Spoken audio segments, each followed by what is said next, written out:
iglesia de mi pueblo. Tiene reglas que no son nada normales. No debí aceptar el turno en la iglesia de mi pueblo. No por superstición ni por miedo a la oscuridad, sino porque era de esos trabajos que se sienten demasiado fáciles en el papel y demasiado silenciosos cuando ya estás adentro y las puertas se cierran detrás de ti. Entré pensando en lo mismo de siempre: vigilar que no se metan a robar, hacer rondas, llenar un registro y aguantar el frío hasta que clareé. Y lo primero que encontré fue una hoja suelta dentro del cuarto de vigilancia puesta encima del cuaderno de bitácora, como si alguien la hubiera dejado ahí con prisa, pero con una letra limpia y un tono tan administrativo que parecía sacado de un manual de empresa. No era una nota de bienvenida, no era una advertencia con dramatismo, era un protocolo. Lo leí una vez y me reí por dentro, lo leí otra vez y se me secó la boca porque hasta antes de esa noche, yo también era de los que creen que en un edificio grande todo ruido tiene explicación, toda sombra tiene fuente y todo miedo se cura con café. Esa noche aprendí que un lugar así no necesita moverse para sentirse vivo. Le basta con tener reglas que no deberían existir. No voy a adornar por qué estaba ahí, porque es simple y bastante común. Había agarrado trabajos sueltos desde hacía semanas, turnos cortos en bodegas, rondines en talleres, cosas que pagan poco, pero pagan. Me hablaron de la iglesia como si fuera un favor un turno nocturno por una sola noche, porque el vigilante fijo estaba enfermo, y porque habían tenido problemas con gente entrando a rayar paredes y llevarse cosas pequeñas, candelabros, alcancías, hasta cables. La paga era mejor que la media y cuando escuché eso dejé de preguntar. La iglesia no era una capillita de barrio, era el edificio más grande del pueblo, una estructura vieja de piedra con pasillos laterales, capillas internas, sacristía, cuartos de archivo, un coro alto y un sótano del que todos hablaban como si fuera parte de la historia, pero nadie bajaba. De día se llena, de noche se queda como un animal dormido, enorme y hueco, y a mí me tocó estar ahí cuando se apaga todo. Llegué cuando el cielo todavía tenía algo de color y la plaza estaba casi vacía, con esa sensación de que la gente ya cenó y se metió a sus casas. La puerta principal estaba abierta, y adentro olía a cera vieja, a madera húmeda, y a ese polvo fino que se pega en las fosas nasales. Me recibió el encargado de mantenimiento, un hombre de los que se mueven con costumbre por un lugar que conocen de memoria, y me llevó por un costado a la sacristía, sin pasar por el centro, como si evitara el altar por hábito. Me dio un llavero pesado con varias llaves que parecían de otra época, una linterna de las grandes, un manojo de llaves pequeñas para candados internos, y me dijo que el cuarto de vigilancia estaba detrás de un pasillo angosto que conectaba con el área de archivo. Hablaba seco, sin chistes, y mientras caminábamos, me señaló cámaras en las esquinas, viejas pero funcionales, con esos domos opacos y cables sujetos con grapas. Me explicó lo básico, que las cámaras se veían en un monitor con varias divisiones, que había un interruptor general para luces de pasillo, que el sistema de alarma lo activaba él antes de irse, y que yo no debía abrir a nadie hasta la mañana. Todo normal, hasta que antes de dejarme solo, como si se acordara tarde de algo, hizo una pausa frente a la puerta del cuarto de vigilancia y me miró sin el tono de regaño, más bien con esa seriedad incómoda de quien ha visto algo y no quiere volver a verlo. Me dijo que ahí adentro había un protocolo, que lo leyera y que lo siguiera tal cual, y que si algo me parecía raro, lo más seguro era que así tenía que ser. No me dijo por qué. No necesitó decirlo. Lo dijo como quien pasa la responsabilidad completa a un papel. El cuarto de vigilancia era pequeño para el tamaño del edificio. Una mesa metálica con un monitor que mostraba varias cámaras en blanco y negro, un grabador viejo con bandeja, un tablero con interruptores etiquetados con cinta, una silla gastada, un botiquín cerrado con llave, y un cuaderno de bitácora abierto en la última página, con fechas y firmas. En la pared había un plano básico del edificio, dibujado a mano con marcadores, y al lado un gancho colgando una cadena con un gancho de metal en la punta, como de carnicero pero más largo. Encima del cuaderno estaba la hoja que mencioné, con 4 reglas, sin membrete, sin firma, sin logo, nada. Solo 4 líneas grandes y el texto debajo. La hoja olía a papel viejo guardado, no era recién impresa. La luz del cuarto era blanca y fría, y aún así, cuando leí la primera regla, sentí que alguien me había bajado la temperatura del cuerpo por dentro. Regla 1. Una vez cerradas las puertas principales, no entrar al presbiterio ni subir ningún escalón del área del altar. La última fila de bancas marca el límite. Si se encienden luces en el altar o detrás de él, no tocar interruptores, no acercarse para verificar, no intentar apagar nada. Permanecer en el atrio o en el cuarto de vigilancia hasta que la luz se apague por sí sola. Regla 2. Si se observa una figura humana dentro de la nave, capillas laterales, pasillos o coro cuando la iglesia está cerrada, no dirigir la linterna hacia su rostro ni sostener la mirada en su cabeza. Mantener la vista en el suelo, retroceder sin dar la espalda y colocarse detrás de una puerta de madera cerrada. Esperar en silencio hasta que la presencia se retire. No intentar comprobar si es alguien conocido. Regla 3. Si una puerta interior aparece abierta cuando debería estar cerrada, no cruzar el umbral, no tocar la manija, no cerrar con la mano. Usar únicamente la cadena con gancho del cuarto de vigilancia para empujar la puerta desde el lado seguro y asegurar el pestillo. Si al cerrar se siente resistencia, abandonar el pasillo y volver a la posición de cámaras. Regla 4. Si se perciben oraciones, frases litúrgicas o cantos dentro del edificio cuando se está solo, no responder, no repetir palabras, no acompañar con murmullos, mantener la boca cerrada y respirar por la nariz hasta que cese. Si por error se habló, apagar el monitor, no volver a mirar las cámaras y permanecer fuera del cuarto de vigilancia hasta que la sensación de ser observado desaparezca. Terminé de leer y me quedé un rato con la hoja en la mano, como si el papel tuviera peso propio. Lo primero que pensé fue que era una broma vieja, una especie de tradición de turno nocturno para asustar al nuevo, como esos cuentos de guardias donde siempre hay un protocolo absurdo. Y lo segundo que pensé fue que no me reí, no me salió. Me quedé mirando el plano del edificio y el monitor con sus cuadros vacíos, y me di cuenta de que el encargado no tenía cara de haber jugado con eso. La cadena con gancho no era decorativa. El cuarto estaba preparado para alguien que ya sabe qué hacer. Acomodé la hoja en el cuaderno, como si ponerla donde estaba fuera parte de respetarla, y empecé con lo que se supone que hace un vigilante: revisar cierres, checar pasillos, confirmar que no haya nadie adentro. Cuando el encargado se fue y la puerta lateral se cerró, el cambio fue inmediato, no por un ruido, sino por el tipo de silencio que queda cuando un edificio deja de ser público. Apagué las luces principales como me indicaron, dejando solo los pasillos con una luz tenue, de esas que no iluminan, solo permiten no tropezar.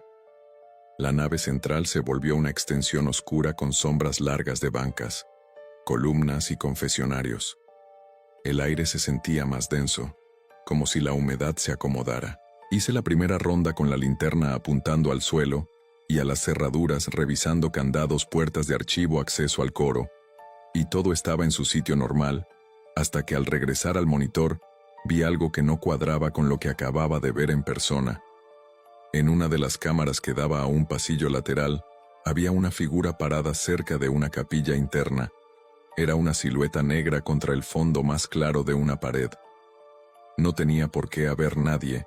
Yo acababa de pasar por ahí. Me acerqué al monitor pensando en un juego de sombras, un ángulo, un reflejo, y sentí el impulso inmediato de subir el brillo, de mirar mejor. Recordé la segunda regla, esa frase de no comprobar si es alguien conocido, y me quedé quieto, con la mano en el borde de la mesa mirando solo la parte baja de la pantalla.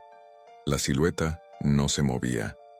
Lo raro no era que estuviera ahí, lo raro era que, cuanto más intentaba fijarme, más tenía la sensación de que si la miraba bien, algo iba a mirar de vuelta. Me aparté del monitor y salí al pasillo con la linterna sin levantarla, como si la luz fuera un permiso que no debía conceder. Caminé hacia ese pasillo lateral y lo vi vacío. La capilla interna tenía su puerta entreabierta, apenas, y desde ahí venía una oscuridad más profunda que el resto. No entré. Me quedé en el marco, mirando el piso, y cerré la puerta con la palma apoyada en el borde, sin asomarme.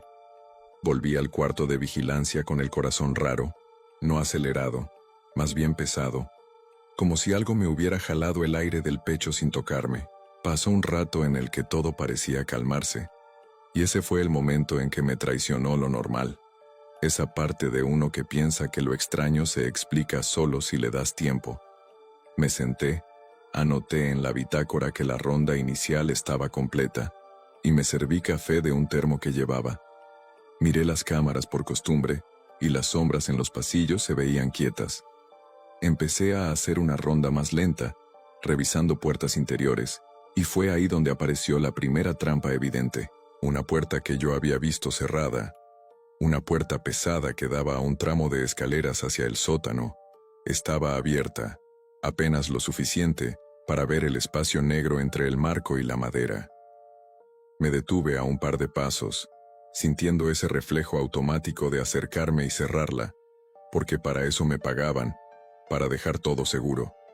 La tercera regla se me vino a la cabeza, con la misma claridad que si alguien me la hubiera dicho al oído: no tocar la manija, no cerrar con la mano, usar la cadena. Me sentí ridículo, como si estuviera obedeciendo una superstición, pero el ridículo no pesa cuando estás solo y nadie te ve. Volví al cuarto de vigilancia. Agarré la cadena con gancho y la llevé arrastrando, sintiendo el metal frío en la mano. Regresé a la puerta abierta y, sin acercarme demasiado, estiré el gancho hasta enganchar el borde de la puerta. Tiré despacio. La madera se movió, no con resistencia de bisagras viejas, sino como si algo del otro lado quisiera mantenerla abierta con paciencia. Tiré un poco más y sentí esa resistencia de nuevo, una presión constante, como si la puerta estuviera empujando hacia mí. La tercera regla decía que si se sentía resistencia, debía abandonar el pasillo. Lo hice. Solté el gancho, dejé la puerta como estaba y me fui caminando rápido pero sin correr, mirando el piso, porque el instinto de voltear era fuerte, casi doloroso. Cuando llegué al cuarto de vigilancia, las cámaras mostraban ese pasillo lateral vacío, y en la cámara que apuntaba al acceso del sótano, la puerta se veía cerrada, no abierta. Cerrada, bien cerrada, como si nunca hubiera pasado nada. Regresé hasta ahí sin la cadena, con la linterna al suelo, y la puerta estaba abierta otra vez, en la misma medida que antes. Entendí entonces que no era una puerta, era un gesto, una invitación, una manera de medir si yo iba a tocar donde no debía. Me obligué a seguir con la rutina, porque si uno se queda quieto en un lugar así, la mente se llena de interpretaciones. Hice otra ronda, revisé el atrio, las puertas principales con sus cerrojos, los candados internos, y todo estaba donde debía.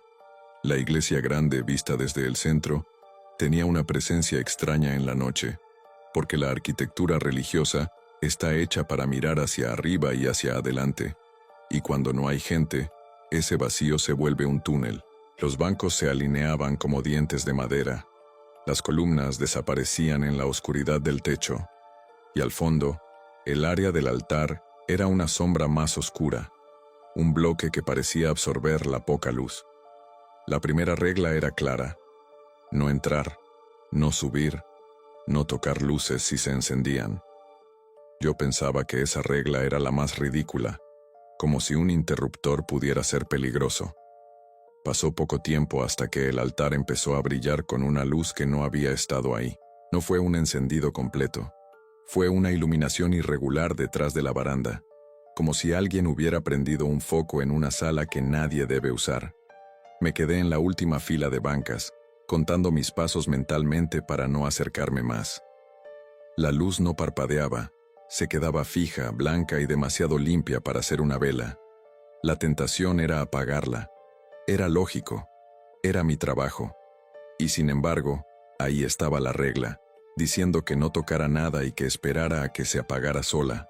Me quedé en el atrio detrás de una columna mirando de reojo sin enfocarme. La luz, desde esa distancia, hacía que el altar pareciera tener volumen distinto, como si el espacio detrás de la baranda no fuera el mismo de día. No sé cómo explicarlo mejor, pero era como ver una habitación con la puerta abierta a un sitio que no corresponde.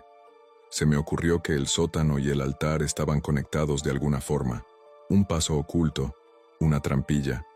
Mientras esperaba, la sensación de que alguien caminaba en el área del altar se volvió tan fuerte que mi cuerpo reaccionó, no con miedo sino con alerta muscular, esa tensión de piernas lista para retroceder.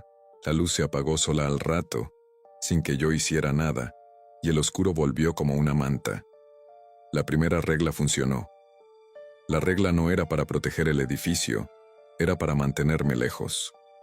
No sé cuánto tiempo pasó después de eso, porque el tiempo en un lugar sin ventanas se vuelve una mezcla de cansancio y vigilancia.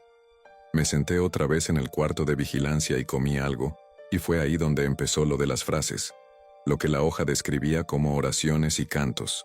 Al principio pensé que era el viento por rendijas, porque en edificios grandes el aire se mueve y uno cree escuchar cosas. Pero no era eso. Era una cadencia, una estructura, algo que tiene principio y final, como un rezo aprendido. No venía de un solo punto, venía del pasillo, como si el edificio mismo lo exhalara. La cuarta regla era la más fácil en teoría, solo callarse, y aún así, fue la que más me costó, porque cuando alguien reza cerca, la costumbre social te empuja a responder aunque sea con un murmullo, aunque sea por respeto. Me apreté los labios y respiré por la nariz, como decía. Me quedé mirando el borde de la mesa, sin ver el monitor de reojo, porque la cuarta regla no decía no mirar todavía, solo no responder. La sensación de ser observado apareció en el cuello, esa punzada leve, como si el aire ahí se volviera más frío. Me quedé inmóvil.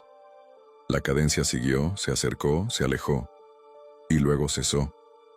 Cuando acabó, no sentí alivio. Sentí que algo se había quedado esperando que yo fallara.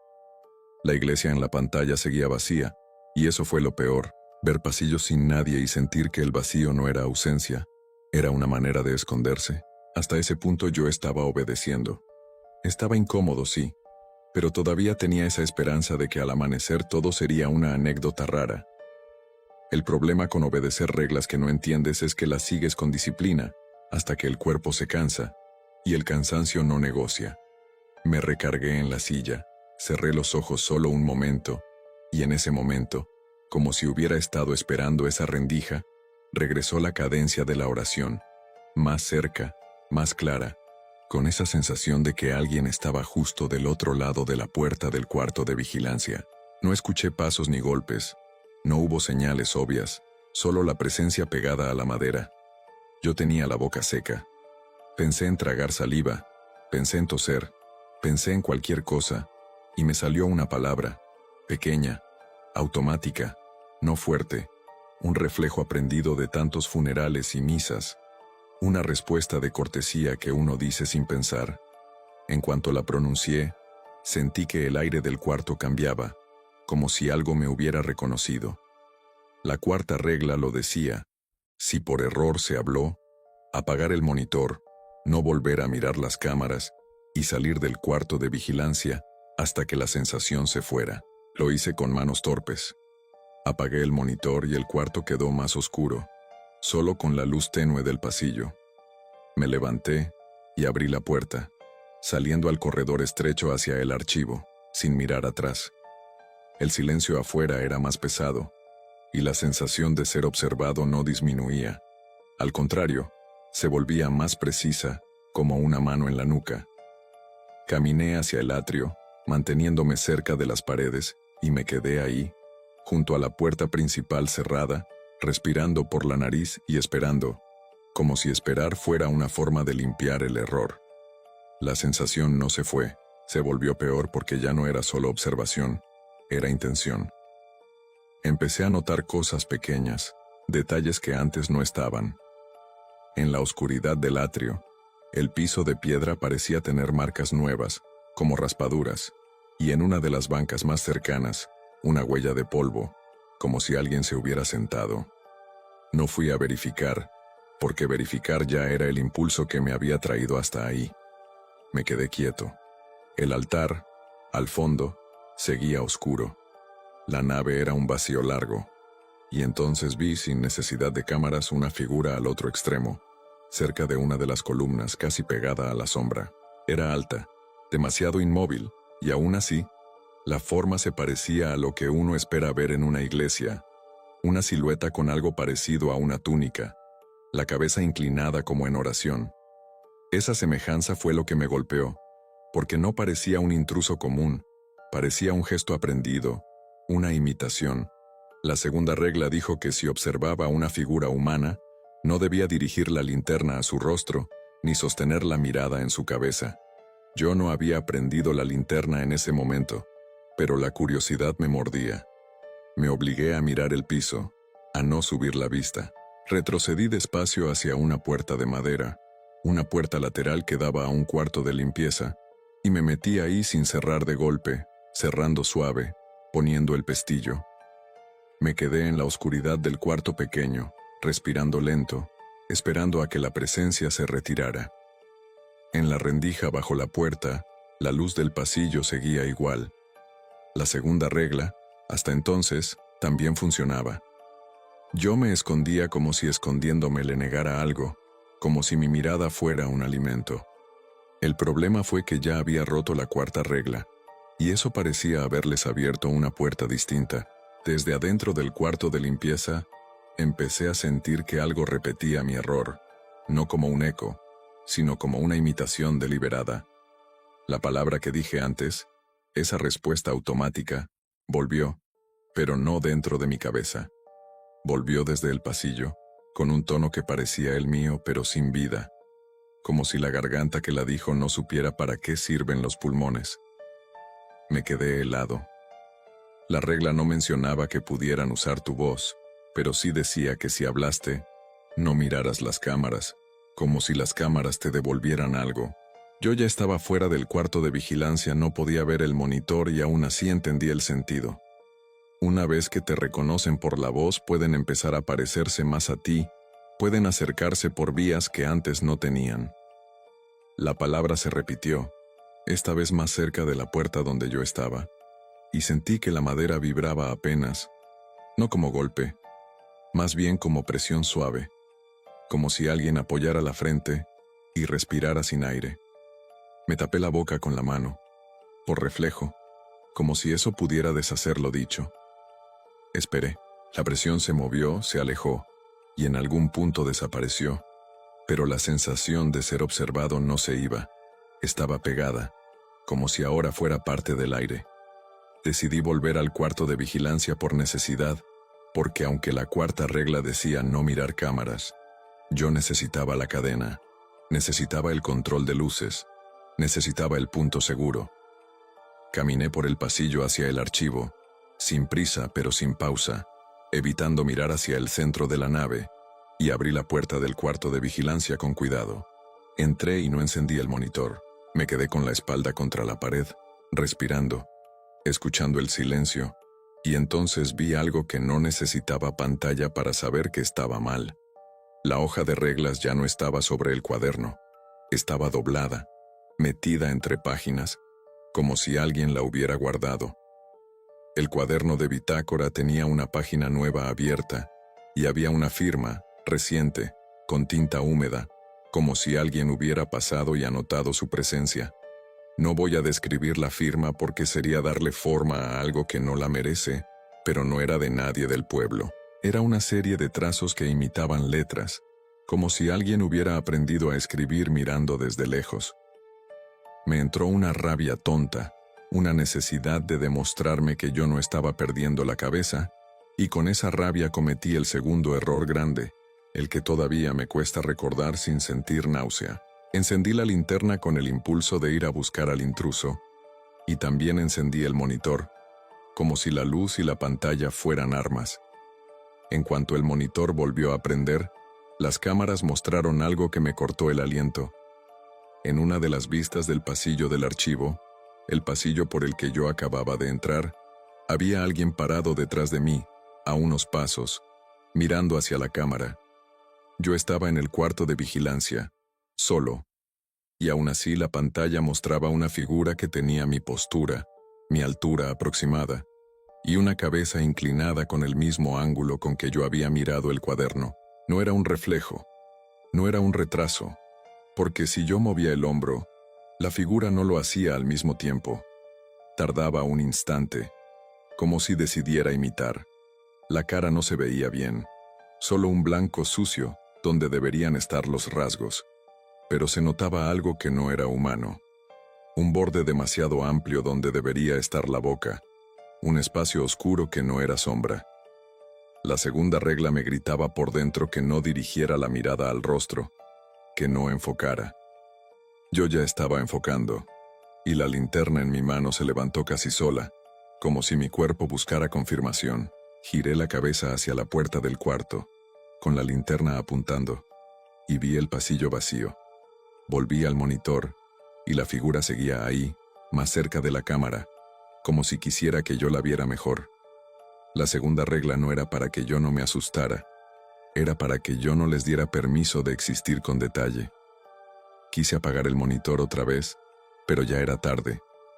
La figura en la pantalla inclinó la cabeza de una manera que no corresponde al cuello de una persona, demasiado, con un ángulo que parecía romperse y volver, y yo sentí el impulso de salir corriendo. No lo hice. Me quedé clavado porque la curiosidad y el miedo a veces se mezclan en una sola cosa. Salí del cuarto de vigilancia, con la linterna por delante, mirando el suelo, y caminé hacia el pasillo del archivo. La cámara que mostraba a la figura estaba justo arriba, y yo evitaba mirarla pero sabía que me estaba mirando. A mitad del pasillo, la luz de la linterna tocó un borde de tela, como un hábito, y yo levanté el rayo sin querer, buscando ver con qué estaba tratando. Ahí rompí la segunda regla de manera total, porque lo que iluminé fue la cabeza. No vi una cara humana, vi la idea de una cara puesta a la fuerza, como si alguien hubiera estirado piel sobre una estructura equivocada. Los ojos no eran ojos, eran dos superficies húmedas sin párpados, demasiado abiertas, y la boca era una forma larga, más vertical que horizontal, con dientes pequeños alineados donde no deberían. No vi sangre, no vi heridas, vi algo que no había sido hecho para imitar, pero que aún así lo intentaba. La linterna tembló en mi mano, y la figura dio un paso, no hacia mí, sino hacia el costado, como un cazador que no quiere asustar a la presa antes de tiempo. Me di cuenta de que no estaba sola porque en el borde de mi visión, otras sombras se acomodaban detrás de las bancas con la misma quietud falsa, con posturas de rezo de procesión de devoción, copiando lo que han visto hacer a la gente durante años. Retrocedí sin darles la espalda, como decía la regla, pero ya habiéndola roto, la regla se volvió una oración inútil. La sensación de ser observado se transformó en una certeza de que me habían medido. Apagué la linterna con el reflejo de no darles más luz, y me pegué a la pared buscando una puerta de madera para poner entre nosotros. La puerta más cercana era la del cuarto de limpieza donde me había escondido antes. Corrí sin correr, con pasos cortos, entré y cerré. Adentro, el aire era más caliente, como si el cuarto no perteneciera al mismo edificio. Me quedé pegado a la puerta. Afuera no escuché golpes, no escuché arrastre, no hubo nada de película. Lo que sentí fue peor, una presión múltiple, como si varias manos sin dedos tocaran la madera y la palparan, buscando el lugar exacto por donde entrar. La rendija bajo la puerta se oscureció como si alguien se hubiera agachado. Me di cuenta de que la puerta de madera era un límite real para ellos, un límite que la regla conocía. Me quedé ahí sin respirar fuerte, esperando. La presión se movió, se alejó y en algún punto se fue. Cuando me atreví a salir, Lo hice con la linterna apuntando al suelo y sin levantar la vista más allá de las rodillas de lo que pudiera estar en el pasillo. Aprendí demasiado tarde que hay cosas que, una vez vistas, ya no se van aunque cierres los ojos. A partir de ahí, el edificio empezó a actuar como si supiera que yo estaba cansado y asustado. Una puerta se abrió en otro pasillo, luego otra, como si me mostraran opciones, como si quisieran que yo eligiera mal. La tercera regla se volvió el centro de todo, porque cada puerta abierta era una invitación a acercarme, a tocar, a cruzar. Vi la puerta del sótano abierta otra vez, más abierta que antes, como si ahora quisieran que la oscuridad se viera desde lejos. Vi una puerta lateral que daba al área de coro entreabierta, y desde ahí venía una luz tenue, no blanca, más amarillenta, como de velas, pero sin el movimiento típico. Vi la puerta de una capilla interna abierta de par en par, mostrando una sombra con forma de figura arrodillada. Cada una era un anzuelo. Yo había obedecido la tercera regla al principio, y la regla había funcionado en el sentido más cruel. Me había demostrado que el edificio podía mentir. Así que agarré la cadena con gancho, me la colgué del brazo y empecé a cerrar puertas desde lejos, como un operador de grúa, enganchando, tirando, asegurando pestillos sin tocar manijas. Cada vez que cerraba una, sentía esa resistencia suave como si algo del otro lado se quedara pegado a la madera con paciencia, y cada vez que decidía abandonar el pasillo por la resistencia, la puerta aparecía cerrada en la cámara de un modo limpio como si nada. Era un juego de desgaste, no para lastimarme rápido, sino para empujarme a cometer un error por hartazgo. En uno de esos cierres, en un pasillo cercano a la sacristía, la cadena se atoró, no en la puerta, sino en algo que no vi. Sentí un tirón hacia adentro como si la cadena hubiera sido agarrada del otro extremo. Por reflejo, jalé, y la cadena me jaló a mí. Di un paso hacia el umbral sin pensarlo, y el borde de la puerta rozó mi hombro. La tercera regla decía no cruzar el umbral, y ahí estaba yo, a punto de hacerlo. Me sostuve con la mano libre en la pared, clavando los dedos en la piedra fría, y tiré hacia atrás con todo el cuerpo, no con el brazo, como si estuviera sacando un costal del lodo. La cadena se soltó de golpe, y mi cuerpo cayó hacia atrás. Me dolió el codo al pegar con el suelo. La puerta quedó abierta, quieta, esperando. Me levanté con dificultad con la linterna en el suelo. Y fue entonces cuando vi en el borde interior del marco una marca que no debería estar ahí, una señal de uñas, o de algo parecido a uñas largas muy juntas. No vi la mano. Vi la huella de que una mano había estado ahí y se había escondido cuando yo miré. Me temblaron las piernas. Me repetí que no iba a cruzar, que no iba a tocar, que no iba a darles eso. Volví al cuarto de vigilancia arrastrando la cadena, con un dolor en el codo y con esa idea fija de que el edificio era una boca y yo estaba dentro. La primera regla volvió a aparecer en mi mente cuando el altar se encendió otra vez. Pero ahora no fue solo una luz. Fue como si detrás del altar hubiera una claridad roja muy baja, una brasa sin fuego visible, y la temperatura del aire cambió, no en todo el edificio, solo en la nave central. Me quedé en el atrio, en el límite de la última fila, y sentí un olor metálico, como cuando se corta una llave vieja o se abre un cuarto cerrado por años. La luz roja no iluminaba como una lámpara, iluminaba como una herida, y en esa claridad vi movimiento detrás de la baranda, no personas caminando, sino algo más bajo, como sombras arrastrándose. Las figuras que me habían perseguido antes no estaban a la vista. Eso me asustó más, porque era como si se hubieran retirado para que yo mirara hacia el altar. La primera regla decía no acercarse, y en ese momento entendí por qué la iglesia era tan grande, y por qué el altar estaba tan al fondo, porque el espacio no era para la misa, era para mantener a la gente lejos de un punto específico. La iglesia no era un lugar de fe esa noche. Era una tapa, un sello, un edificio construido encima de algo que no se debe abrir. La cuarta regla, la de no responder a oraciones, regresó de la manera más cruel, porque de pronto, desde el área del altar, Empezó una cadencia que no sonaba como rezo común. Sonaba como alguien ensayando el rezo con la boca equivocada.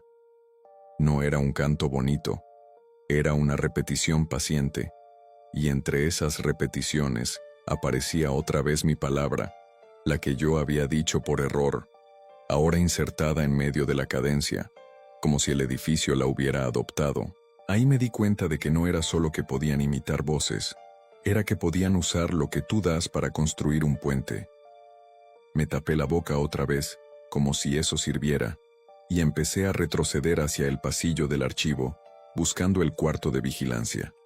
Quería apagar el monitor, quería apagar luces, quería desaparecer de su vista. Pero al llegar al cuarto de vigilancia, la puerta estaba abierta, y adentro el monitor estaba encendido, aunque yo lo había apagado antes, mostrando las cámaras con una nitidez que no había tenido en toda la noche. En la cámara de la nave central, en la imagen del altar, había varias figuras alineadas, como un grupo en procesión. No eran sombras ya. Se veía el contorno de hábitos, de velos, de túnicas largas, y se veía algo más que me heló. Se veía que algunas tenían algo como una aureola hecha de alambre o de luz, un intento de santo, y aún así, bajo esas formas, asomaban rasgos que no pertenecían a un cuerpo humano, rodillas al revés, codos demasiado largos, manos que se curvaban como garras pero se escondían dentro de las mangas. Estaban mirando hacia la cámara. Estaban mirando hacia donde yo estaba parado. En ese momento el cansancio me dio la peor idea. La idea de que si abría la puerta principal y salía, todo se acabaría. El instinto de huir es sencillo. Corrí al atrio, llegué a los cerrojos, metí la llave, y el metal se sintió caliente, no por fricción, sino por temperatura real. Giré y el cerrojo se movió, la puerta cedió un poco, y detrás no vi la plaza. Vi oscuridad, pero no la oscuridad de la noche afuera. Era una oscuridad sin aire, como un muro. La puerta no daba a ningún lado. Cerré de golpe sin querer, y el golpe resonó dentro del edificio, con una sensación de que algo se había despertado, no por el ruido, sino por la decisión. Me quedé apoyado en la puerta, respirando, y sentí que detrás de mí, en la nave, las figuras se acomodaban. No las veía, pero sabía que estaban ahí. Me giré sin levantar la vista hacia sus rostros y avancé hacia el pasillo del archivo, buscando la única cosa que parecía un límite real para ellas, las puertas de madera, los umbrales que la regla mencionaba. El problema es que ya habían logrado lo que querían, que yo empezara a actuar por impulso y no por protocolo. La tercera regla me volvió a poner una trampa cuando en el pasillo que conduce al cuarto de vigilancia, vi que la puerta del sótano estaba no solo abierta, sino abierta de par en par como si el edificio finalmente se rindiera y ofreciera su garganta. Yo no tenía por qué ir ahí, pero la cadena con gancho estaba en mi brazo, y la idea de cerrar esa puerta se sintió como la única acción útil en medio del caos. Me acerqué demasiado, y al ver la oscuridad adentro, sentí una corriente de aire caliente, como un aliento, y en ese aire venía la cadencia de la oración, pero más rápida, más insistente. Mi palabra se repitió otra vez con mi tono, como si alguien me llamara desde abajo. El cuerpo me respondió con una reacción absurda, un paso hacia adelante, como si el oído jalara las piernas. En ese paso, mi mano tocó la manija sin pensarlo. No fue un toque completo, fue el roce de los dedos con el metal. Al instante, algo del otro lado tocó mi mano de regreso. No fue un agarrón fuerte, fue un contacto frío y seguro, como cuando alguien te toma el pulso. Sentí que me apretaban la muñeca con una fuerza lenta, no para romperme, sino para marcarme. Jalé hacia atrás y me solté, dejando la piel pegada al metal por un segundo, como si el metal absorbiera calor. Caí hacia atrás y me arrastré hasta alejarme del umbral. La muñeca me quedó entumida. Cuando levanté el brazo, vi que la piel tenía una marca grisácea, no como moretón, más como si me hubieran tocado con ceniza húmeda que no se podía limpiar. La tercera regla no decía que te lastimarían, pero ahora entendía la consecuencia irreversible. Ya me habían tocado, ya tenían una parte de mí, y eso no se borra. A partir de ese contacto, las figuras dejaron de fingir distancia. Empecé a verlas de reojo en los pasillos, no siempre iguales, a veces con la forma de alguien con sotana, a veces con velo, a veces con una postura rígida como estatua, pero siempre con ese intento de religiosidad que era lo más ofensivo, porque no era fe, era disfraz. Vi una silueta alta al final de un pasillo, y cuando parpadeé, ya estaba a mitad. Vi una figura arrodillada en una capilla, y cuando giré la cabeza hacia otra dirección, sentí que la rodilla raspaba la piedra aunque yo no quería concentrarme en sonidos. Vi manos salir de mangas sin dedos claros, como si fueran huesos envueltos en tela. Lo peor fue cuando vi que una de ellas trataba de imitar mi manera de sostener la linterna, como si me hubiera observado lo suficiente para copiar mi postura, y eso solo puede pasar cuando ya te miraron por dentro, cuando ya les diste la mirada o la voz. La segunda y la cuarta regla se unían en una sola sentencia. No les des detalle. Yo ya les había dado detalle. Me replegué al atrio y al cuarto de vigilancia, moviéndome entre puertas de madera, cerrándolas detrás de mí sin correr, porque correr te hace mirar hacia donde no debes.